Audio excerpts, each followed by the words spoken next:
I assume that Murray State is a slice today. It is. And today, for the slice, I'm actually going to answer a question as well. A question that I'm sure you guys and everyone was left with after the regionals this weekend. Who the hell is Murray State? Who the hell is Murray State? What is this team? Murray State, the Racers, are a member of the Missouri Valley Conference. The Valley! Hey, we know that conference. But we don't remember when they were in it because Creighton wasn't in it when they were in it. That's true. This season, the Racers went 17-8 in the MVC, winning the championship. By the way, that's the first time they've won their conference since 2003. That was the Ohio Valley Conference. Before that, 1979. Wow.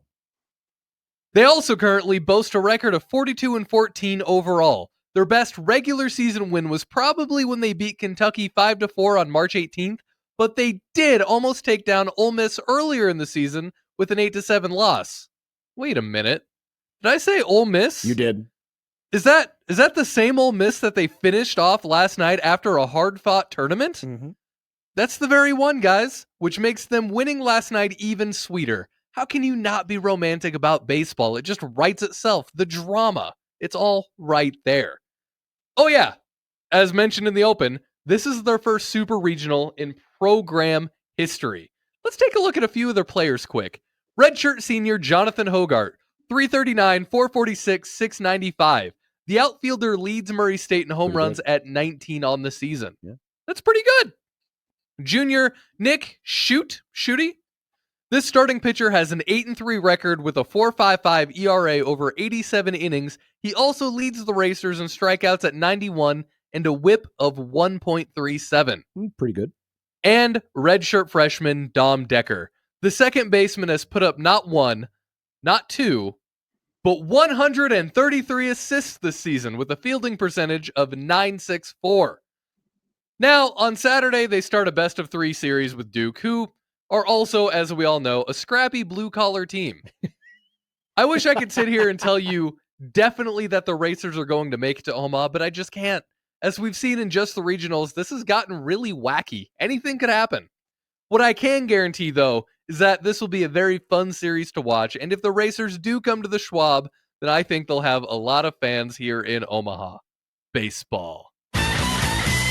There we go. Now you know about Murray State. Will you be rooting for Murray State, Shafe? I was confused that Grimm didn't know who Murray State was, but he probably wasn't watching college basketball when they went like 31-2. So that's kind of when they emerged on the national scene as like a college program. That is true.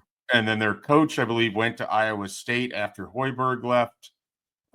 So they've had a little bit of run. And locally for Nebraska football fans, Jeremiah Jones, one of their big commitments, comes out of Murray, Kentucky. So Murray has been on the tongues of people around here for quite some time now. But no, I would root for Murray State. I find myself generally wanting teams from outside of the large conferences to have runs in the College World Series. You know, it's all about Fresno State when that happened. I enjoyed the Cal State Fullerton stuff way back when Kent State was here. I was all about Kent State and the Flashes, Stony Brook, all of that. So I'd be on board with it. I think that it would, if you had both UTSA and Murray State, though, I don't think it's close. I think people are going to be beeping all over Omaha. Well, now keep in mind, there's also another connection because that same aforementioned Murray State basketball program is now coached by Ryan Miller, former Creighton assistant. I was going to say who just took Mason Miller with him and Frederick King. So you have a lot of Jays fans who are now becoming Jacers fans. But not the Mason Miller, because if they had that Mason Miller, I would say, you know which Mason Miller I'm talking about, right, John? A's closer. Yes. Mm-hmm. That Mason Miller would be quite. We would like that Mason Miller. That Mason Miller would be quite helpful for the Murray State cause. You imagine that coming in the eighth inning, just blowing away the college baseball hitters, throwing 102 miles an hour.